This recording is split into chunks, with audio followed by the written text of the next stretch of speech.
Waalaikumsalam warahmatullahi wabarakatuh. Saya sangat senang mendengarkan paparan dari para saudara-saudara kami yang sudah tidak perlu diragukan lagi. Cuma ada beberapa catatan kritis. Menyambung webinar minggu lalu, saya melihat ada kesenjangan yang sangat besar. Yang pertama, bagus tadi pemaparan dari Pak saudara saya Pak Profesor Fasli Jalal tentang apa itu STEM segala macam. Cuma kalau kita menelusuri kendala yang kita hadapi di tanah air tidak semudah kalau kita bayangkan di Amerika atau negara-negara maju. Jadi persoalan mendasar tadi sudah dipertegas juga sama pemakala terakhir Pak Wamen. Yang pertama itu adalah anggaran. Hari ini Pak Prabowo itu bangga, ini pertama kali 20% lebih. Tapi setelah kita telah dan juga sudah ditelah oleh Pak Fasli Jalal, memang anggaran kita itu belum murni 100% dan anggaran 20% itu belum murni sepenuhnya untuk pendidikan. Ada titipan program-program selain yang pendidikan kedinasan, nyata-nyata itu tidak boleh digunakan, masih digunakan menggunakan dana dari 20% tadi. Itu yang pertama. Yang kedua, MBG ini ya walaupun sudah diturunkan sama Bu Sri Mulyani detik-detik terakhir sebelum beliau dilengsarkan hari ini, itu masih 29%. Sementara kalau kita tadi mendengar pemaparan dari Wakil Menteri, itu di Papua, jangankan di Papua, di Jawa pun itu masih banyak sekolah yang atapnya sudah runtuh, dindingnya sudah jebol, anak-anaknya ke sekolah pakai telanjang kaki, menyeberang ke sungai, lewat sungai yang sangat berisiko dengan kematian. Tidakkah para pemimpin di Republik ini mengeluarkan air mata melihat kondisi seperti itu? Ketimbang mengurusin hal-hal, kalau saya mengatakan, dalam Islam itu ada kata wajib, sunnah. Seharusnya kebutuhan pendidikan ini ditempatkan sebagai kategori wajib. Ketimbang kita mengurusi hal-hal yang menurut hemat kami, antara membandingkan Jakarta, Sarpras Jakarta dengan Sarpras di Papua, Maluku, NTT, bumi dan langit Bapak Ibu. Kita nggak bisa mungkin, ya mohon maaf Pak Fasli Jalal, ide tentang STEM itu bagus, tapi dalam kondisi tidak ada gap yang sangat besar antara Jakarta dan Papua. Kalau masih ada begini, mohon maaf saya katakan, lupakan dulu STEM. Kita fokus dulu standarisasi Sarpras. Mungkinkah kita punya mimpi besar, kapan Sarpras di Jakarta tentang pendidikan sama dengan Sarpras di Papua 5, 10, 20 tahun yang akan datang? Siapa yang tahu? Mengapa saya katakan siapa yang tahu? Karena hari ini penyakit besar di publik ini terkait dengan pendidikan adalah ketidakkonsistenan kebijakan pendidikan berdasarkan siapa yang menjabat. Maksud saya, ketika misalnya Pak Nadiem, walaupun sekarang jadi tersangka tuh, Pak Nadiem menerapkan tentang digitalisasi. Tadi saya sudah sempat disinggung Pak Wamen, digitalisasi Pak, cocoknya untuk Jakarta Pak Wamen, belum cocok untuk Papua. Papua itu Sarpras. Dan sekali lagi saya mengkritik kebijakan penganggaran yang tidak pro dengan pendidikan. Menarik pernyataan Pak Wamen, keputusan 20% konstitusional, tapi pelaksananya tidak konstitusional. Ini bagus Pak. Kemudian yang ketiga, saya mengkritik tentang tunjangan-tunjangan. Saya mewakili juga sebagai Ketua Dewan Pembina ADAKSI. ADAKSI adalah organisasi yang sangat concern dengan utang negara. Saya sebut utang negara, mengapa? Dari Menteri Pak Nadiem 2020-2024 ada janji dari beliau, dan ini saya katakan sebagai utang negara yang harusnya itu masuk dalam RAPBN 2006. Setelah kita telusuri nggak ada itu. Pertanyaan saya, mudah-mudahan Pak Wamen bisa meneruskan ke menteri terkait, kapan utang negara ini yang saya tadi minta dihitungkan sama teman-teman di ADAKSI, berapa utang negara yang harus dibayarkan? Teman-teman mengatakan ada sekitar 12 triliun. 12 triliun dibandingkan dana MBG itu nggak ada apa-apanya jumlahnya. Tapi kalau negara tidak membayar, itu akan menggerus kepercayaan para dosen kepada negara. Negara sudah berjanji 2020-2024 membayarkan tukin untuk dosen, sampai hari ini tidak ada kejelasan. Oleh karena itu, di forum yang terhormat ini saya mohon para bapak-bapak termasuk Pak Wamen, perjuangkan itu Pak. Karena ini janji dalam Islam dikatakan, ya ayyuhalladzina amanu aufu bil uqud. Hai orang-orang beriman, tepatilah janjimu. Karena di sini saya lihat banyak muslim, kami, saya mohon barangkali ini ada upaya, dan kami juga sedang merancang pertemuan dengan pihak Kementerian Pendidikan, Kementerian Keuangan, dan DPR untuk memasukkan utang negara kepada para dosen karena tidak dibayarkan tukinya sampai hari ini sebanyak 12 triliun. Kalau ingin pemerintah dihormati oleh rakyat, terus para dosen, saya mohon tolong diperjuangkan tunjangan kinerja para dosen yang belum dibayarkan sampai hari ini. Demikian, terima kasih. Terima kasih Prof. Aslan tanggapan dan masukannya. Berikutnya kami berikan waktu kepada Prof. Cecep Darmawan untuk menyampaikan tanggapannya. Monggo Prof. Terima kasih Prof. Maifa Linda ya. Assalamualaikum warahmatullahi wabarakatuh. Yang kami hormati para senior nih, ada Pak Wakil Menteri Pak Atif ya, Bapak Sijalal tadi, dan Prof. Ari, dan Kang Jana tentunya sebagai penyelenggara.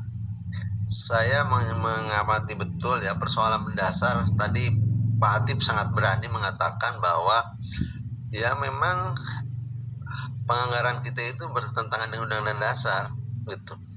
Itu saya senang tuh pernyataan itu dapat dari Wakil Menteri ya.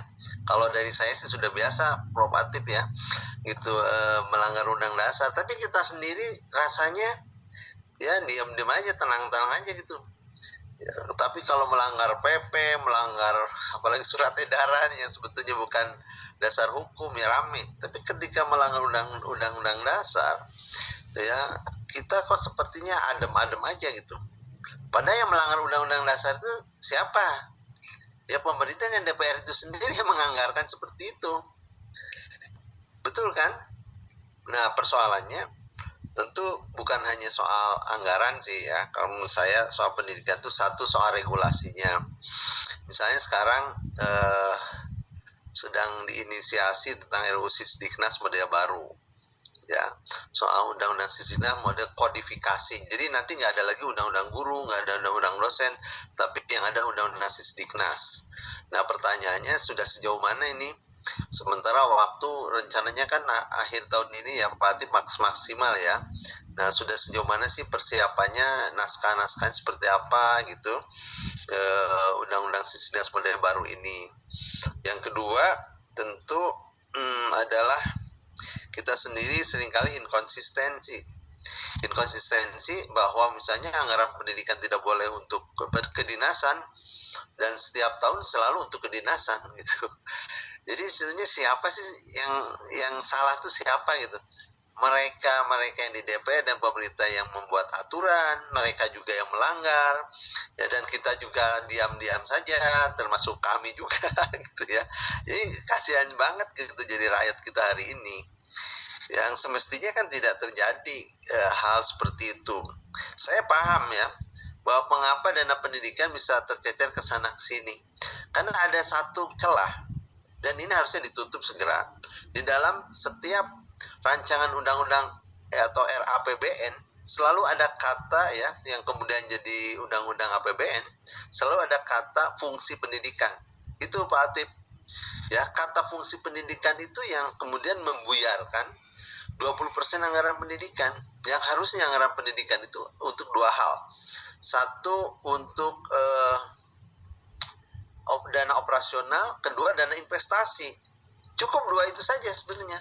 Dana operasional, investasi untuk pendidikan dasar menengah dan pendidikan tinggi, titik. Makanya saya usulkan RUU Sisdiknas, coba ya kami, ICMI dan lain-lain itu mendorong bagaimana ya ada satu pasal itu saja kita perjuangkan ya. Kalau semua pasal bagus tanpa pasal yang ini, menurut saya ini mubadir. Pasal ini adalah itu ya, harus ditekankan 20% itu untuk apa? Jangan memberikan cek kosong kepada pemerintah dan DPR gitu ya. 20% itu untuk apa? Untuk dana operasional, investasi. Udah, kunci aja di situ. operasionalnya apa, investasinya apa, selesai. Nah, jika kemudian itu berhasil, nah itulah menurut saya ya, kami luar biasa kalau bisa mengusulkan itu.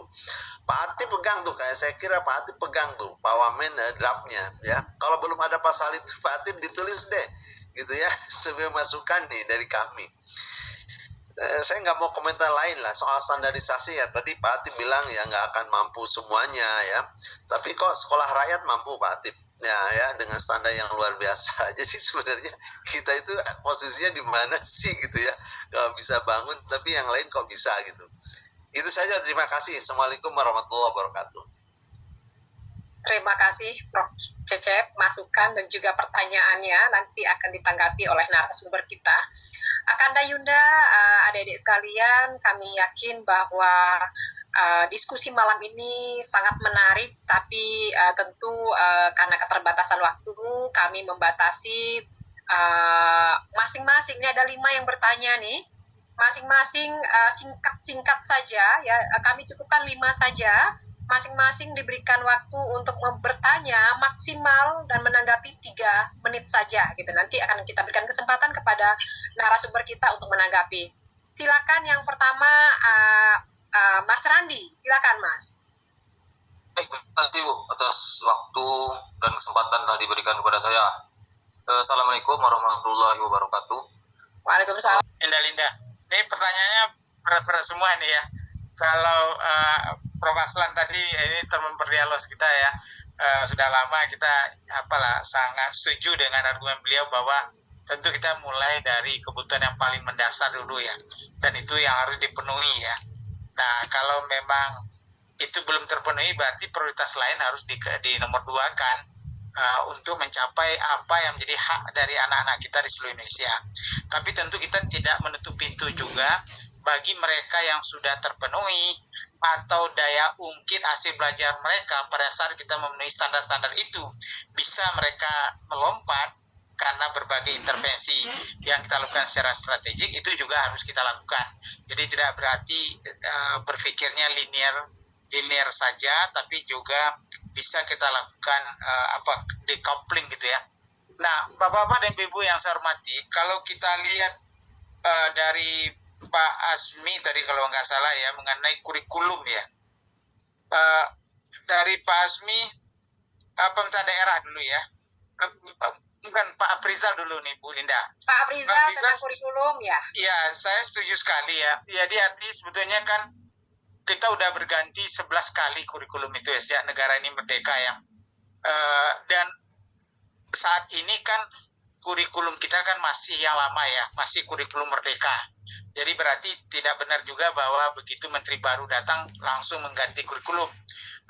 Tapi pendekatannya yang dilihat, dan itu juga sangat cocok. Karena dulu kita mula-mulanya kan kurikulumnya berdasarkan subject matter ya. Jadi pokoknya subject matternya ada dulu, dibagi-bagi jamnya. Kemudian mulai dirasa bahwa subject matter itu kalau tidak perkuat kontennya juga tidak bagus. Karena itu ditekankan mulai pada konten. Tapi mulai konten ini saja kalau tidak ada prosesnya yang jelas kurang bagus juga. Akhirnya berganti lagi prosesnya yang ditamakan. Tapi kemudian timbul pikiran prosesnya nggak cukup, hasilnya yang penting. Jadi akhirnya outcome-nya yang diapakan. Nah, kemudian ada lagi tingkatnya di mana? Apakah kurikulum nasional yang dijatuhkan ke bawah atau template-nya dibuat nasional tapi guru sekolah boleh membangun sendiri kurikulumnya dengan guidance dari nasional. Jadi disinilah antara kurikulum berbasis kompetensi dengan 2013 yang lebih dominan pengontrolan pusat dan template-template-nya diberikan sehingga guru cukup meniru saja dengan resiko kehilangan kreativitas, tapi juga dibebaskan semerdekanya oleh Mas Nadiem ini dengan kurikulum merdeka. Saya kira semua tahapan itu ada rasionalnya lah, walaupun tidak seluruhnya berdasarkan naskah akademik yang kuat, ya, yang sepakat bangsa ini, dan kemudian penggantiannya itu tidak total sebetulnya, hanya bagian-bagian tertentu saja.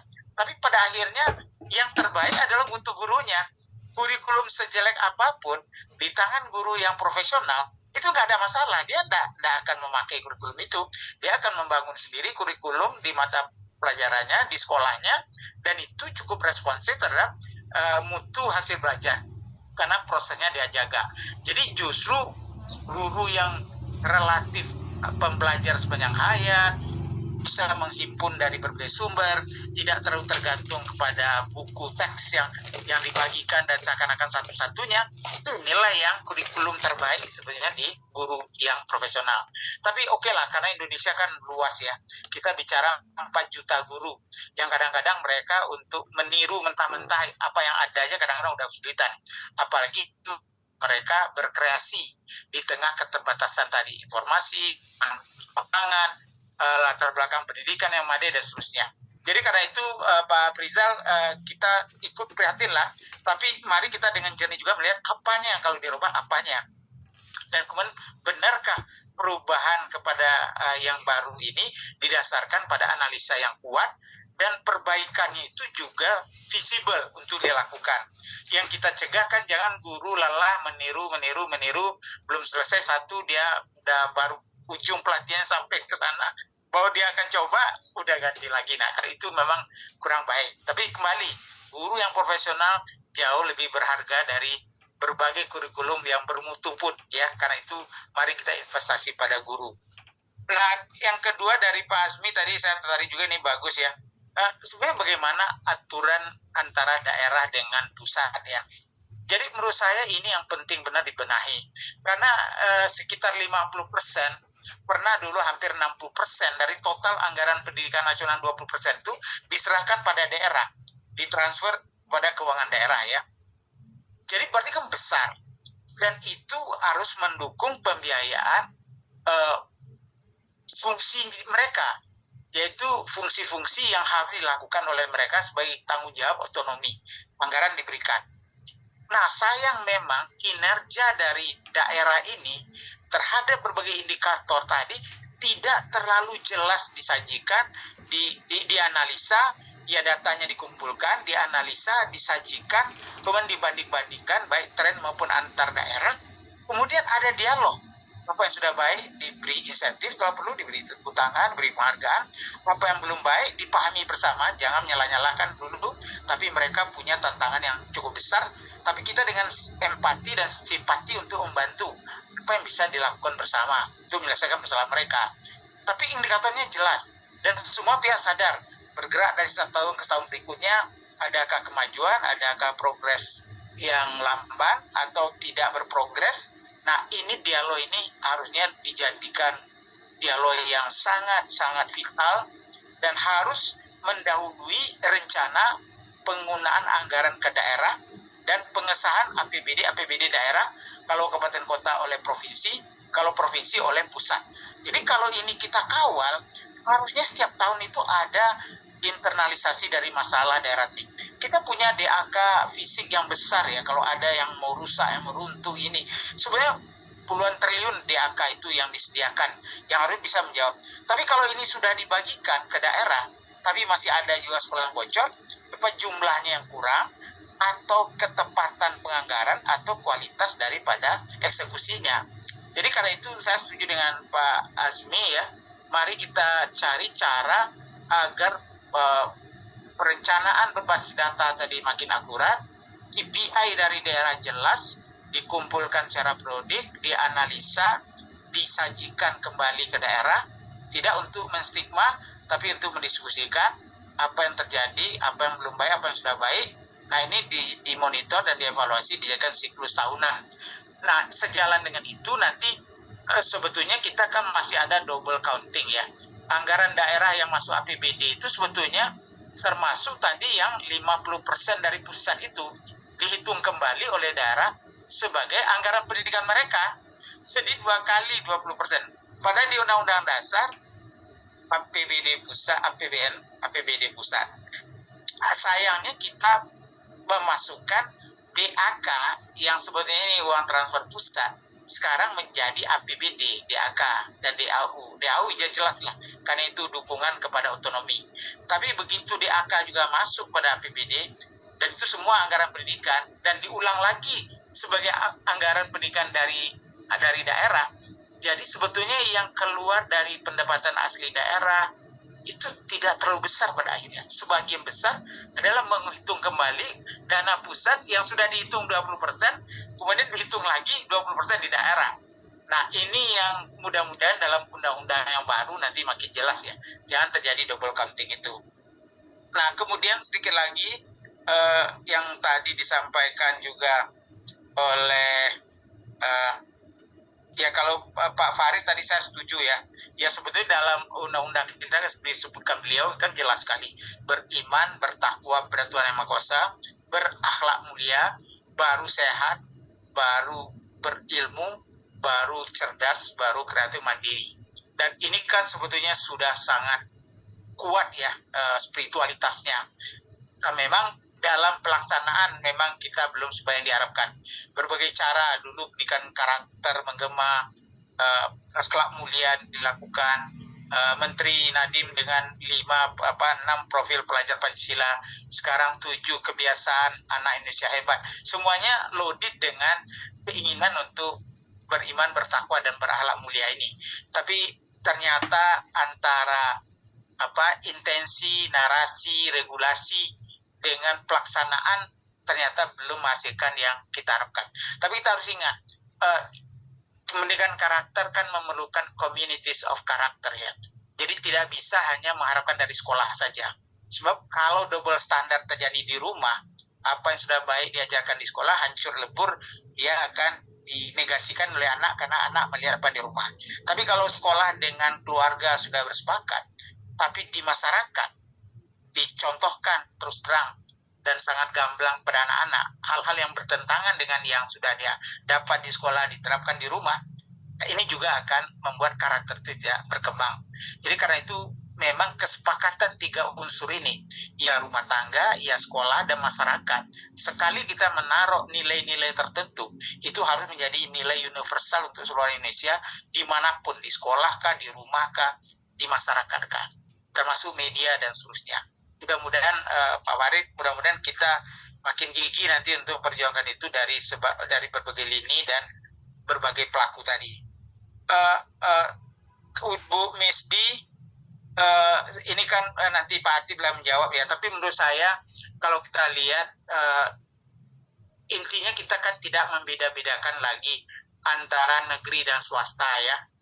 Makanya dalam konteks sekolah, negeri dapat BOS, sekolah swasta dapat BOS.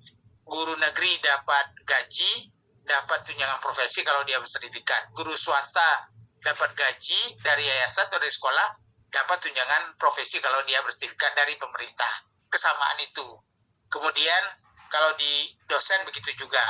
Dia dapat gaji di negeri kalau dia PNS, dan dia dapat gaji dari swasta kalau dia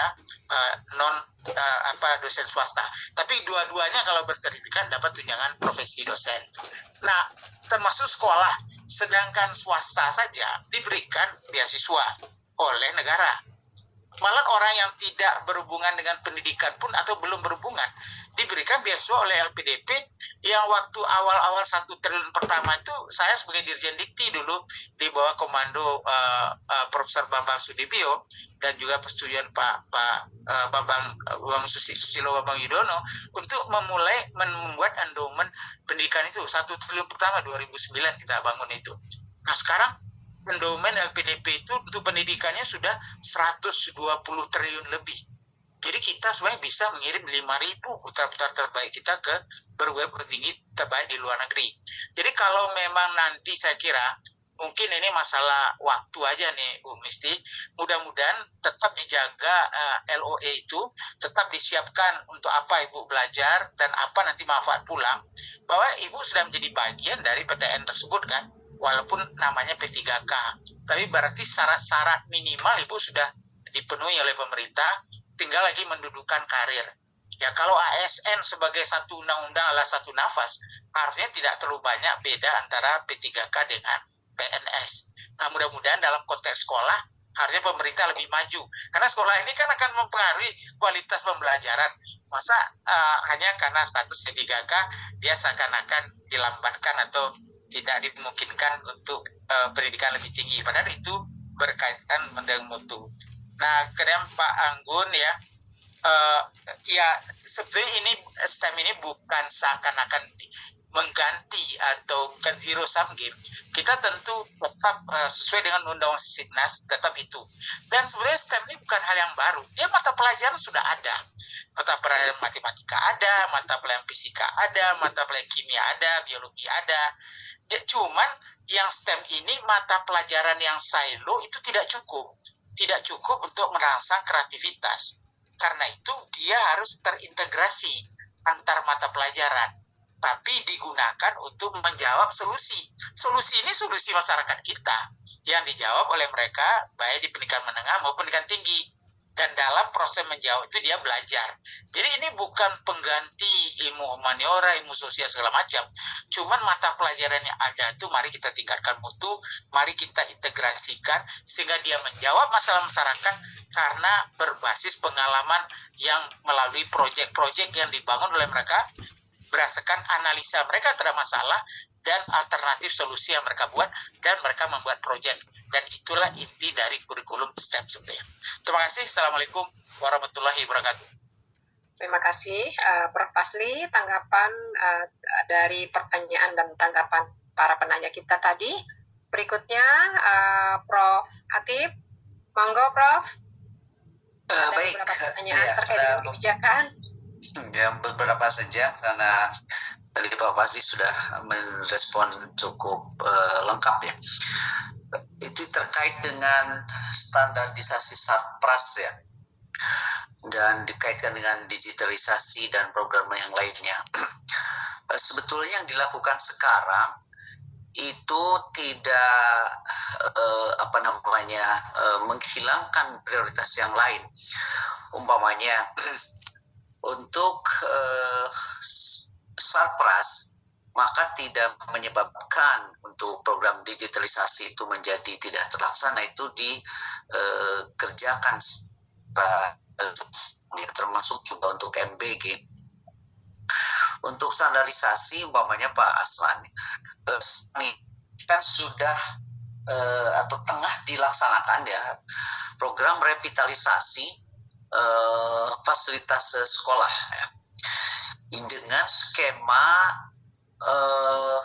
swaklola sehingga dapat diselesaikan itu melebihi kalau digunakan dengan skema yang sebelumnya dilaksanakan oleh Kementerian PU.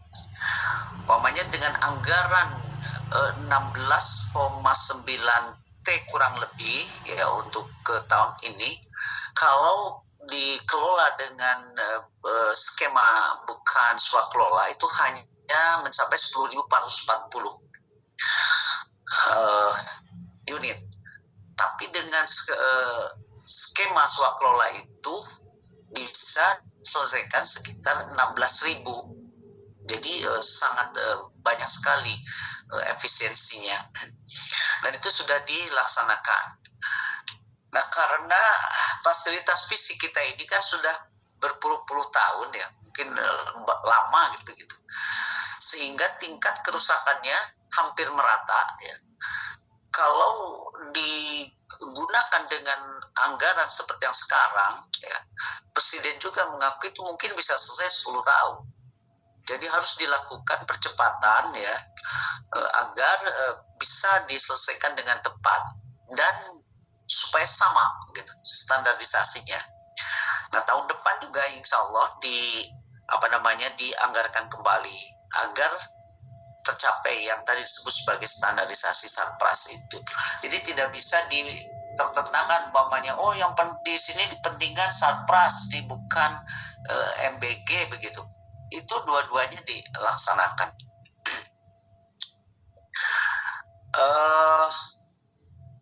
Kemudian terkait tadi digitalisasi yang disampaikan Pak Anggun ya, Pak Anggun, kita itu betul-betul menjadikan itu sebagai sarana ya, bukan untuk menggantikan. Dan tidak benar juga ya, tentunya ada beberapa alasan umpamanya di negara tertentu, dan sebetulnya bukan itu yang dimaksud, akan tapi lebih kepada membatasi ya ekstensitif. Dan di kita juga kan sama. umpamanya ada perpres tuntas kita sebut ya untuk membatasi penggunaan gadget. Itu yang dikeluarkan oleh Kementerian Komdiki. Karena teknologi itu dua pendekatan regulasinya, mana yang bisa diatur dan mana yang dilarang. Untuk sesuatu yang tidak bisa diatur kita larang. Umpamanya kemarin ramai tentang platform Roblox ya, di mana di sana aksesnya yang tidak mengenal usia dan itu sangat negatif sekali, maka kita mendorong agar itu dilarang karena sudah tidak bisa diatur lagi ya. Jadi yang tidak bisa diatur dilarang. Nah, terkait dengan teknologi itu kita menjadikannya sebagai sarana ya. Dan ini bertahap ya. Jadi kita umpamanya untuk interaktif flat panel itu ya, di sana ada form yang harus diisi, sekolah kesediaannya menerima, kemudian juga kan ada pelatihan gurunya dan lain sebagainya ya, jadi secara bertahap dan agar jangan sampai interaktif flat panel itu tidak bisa digunakan dan fungsinya untuk alat bantu dalam pembelajaran ya. Dan tadi dari Prof. Cecep ya terkait dengan ini Undang-Undang sekarang sudah sampai di mana? Ini sudah selesai ya, sudah kita serahkan ke badan legislasi untuk dibahas dan menunggu penjadwalan nanti untuk konsultasi publik Undang-Undang itu. Nah, tentunya di sana khususnya untuk pendidikan dasar dan menengah banyak isu-isu penting, isu-isu krusial yang memerlukan perbaikan, revisi ya dan masukan dari publik sebagaimana tadi disampaikan umpamanya terkait dengan anggaran bagaimana formulasinya begitu. Terkait dengan juga kewenangan pemerintah pusat dan daerah karena Undang-Undang Sisdiknas ini yang sekarang dikembalikan kepada khitahnya. Jadi yang kemarin itu dinilai namanya Undang-Undang Sisdiknas akan tetapi rasanya rasa undang-undang untuk Dikdasmen saja. Jadi kalau Undang-Undang Pendidikan Tinggi ya itu kan pendidikan tinggi, Undang-Undang dosen itu punya dikti. Nah padahal di sana itu namanya sudah benar ya Undang-Undang Sisdiknas untuk melaksanakan amanat konstitusi satu pendidikan nasional. Tapi ada beberapa kekeliruan. Umpamanya, di sana dikatakan dalam Undang-Undang Sisdiknas pengaturan lebih lanjut mengenai pendidikan tinggi diatur dalam peraturan pemerintah, malah diatur dalam undang-undang. Jadi sudah salah, sehingga menyebabkan dinamika ya yang harus direspon itu menjadi susah. Karena perlu mekanisme politik untuk perubahan undang-undang. Ketentuan lebih lanjut mengenai guru dan dosen diatur dalam peraturan pemerintah, malah diatur dalam undang-undang guru dan dosen. Begitu. Belum lagi ada undang-undang kepesantrenan ya.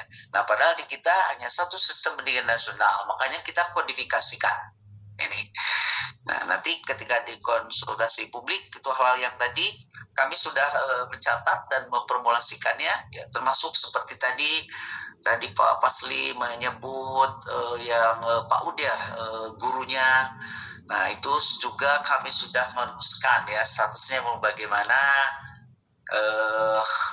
kemudian juga